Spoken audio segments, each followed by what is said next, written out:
Paano mo yung piniliwan? Inamin mo ba or ano? Nung una po, hindi ko naman po siya, parang bibigyan ko po siya ng araw bago aminin. Oo. Tapos po, nung pumunta po ako sa kanila, di ba po, nakipag-away po ako sa kanya para lang po payagan. So, pumunta po ako doon mga 1 week po ganun. Tapos, nagsasorry po ako. Pero doon po sa dahilan na yun na inaway ko mo po siya. siya. Hindi doon sa dahilan na pumunta ako nung debo nang hindi niya po alam. Tapos, ayun po. Tapos, bigla niya pong sinabi na, ayun po, ano to, ganyan-ganyan. Tapos, doon po, inamin ko naman po kung ano po yung ginawa ko. Pero wala naman po akong ginawang masama doon. Yung gay lang Pero po yun. question lang dyan, bakit hinayaan mong i-hug ka nung lalaking yon nung panahon na yon? Siya po yung hindi naman po ako siya po yung nag-hug sa akin bigla. Tapos parang inano ko na lang din po siya, inalis. Tapos di ba pag sa debut, Nagulat po kasi ako nun. pag party-party, malakas yung tunog. So, ang lapit-lapit nyo mag-usap. Ganon din. Opo, ganun po. Yung hug ba, mabilis o nagtagal ng, Ano ba yung nakita mo? ng minuto at least? Nagvi-video po yun paikot na gano'n, tapos nahagip po si Jenny. Madilim po yun, So, pero alam mabilis ko po na siya mabilis yun. lang yung gano'n. Hindi kasi bigyan natin, I would like to give Jen the benefit of the doubt. Oo, baka Diba? Kasi tinanggal mo ba o nahayaan mong nakayakap siya ng Tinanggal ko ilang po. minuto? Ayun po. Tapos, After ilang gano'ng katagal? saglit lang po yun, ipagkahag niya po. Tapos parang umirap po ako sa kanyang ganun. Kasi di ko naman po siya bet. Tsaka may boyfriend po ako May nun. boyfriend. Pero yung time na yun, Naniniwala ka ba doon, Joel, sa sinasabi niya?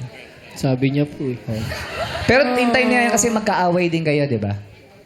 Oo. Or, nung time na yun magkaaway ko, ito, serious. Nung time na yun magkaaway kayo, tapos gusto mo na lang pumunta doon, tapos may nakitang video. Nung time ba na yun, naisip mo rin gusto mo magwala nung time na yun. Kasi ginagawa natin yun, di ba? Pag may kakaaway na dyan, ay gusto ko magwala. Magwawalwal ako. Di ba?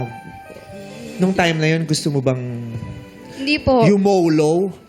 YOLO tayo. Wala akong pakialam sa kanya ngayon.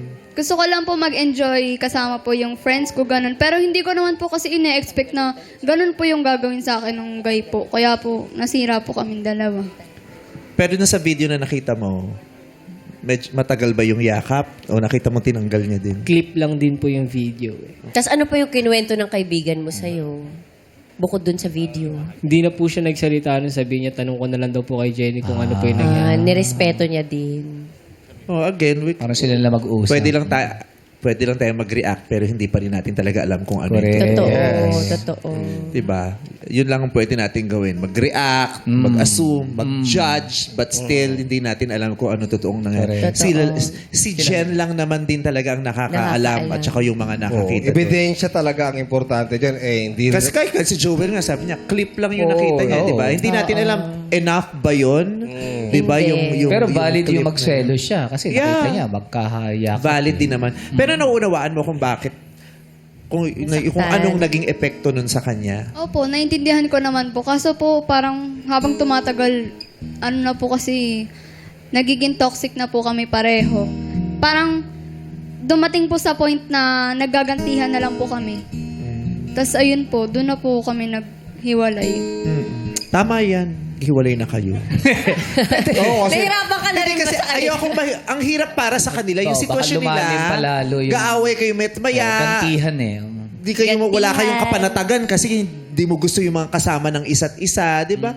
Kung ganun lang din, di ba, kailangan Palayain mo yung... at least, hindi man perpekto dapat ang nararamdaman natin sa loob ng isang relasyon. Kasi kailangan naman talaga may stress naman dyan eh. May sadness, may sakit, may away. Pero sana man lang mas lamang pa din yung saya. Correct. Yung positive.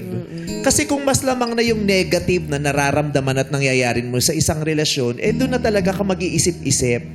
Kasi we have to admit the fact na kasama talaga yung negative sa relationship. Yes. Pero sana naman, lamang pa din yung positive. Yes. Nang mas malaki. Nagsisi ka ba? O liberating yung paghihiwalay nyo? Yung parang, nakalaya ako. Nakataka. Di ba? Yung wala na. Yung Wala na si Joel. freedom! Yung malaya ka na yung ganun. O nagsisisi ka na, sayang. Sana kami pa din. Gusto ko kami pa rin.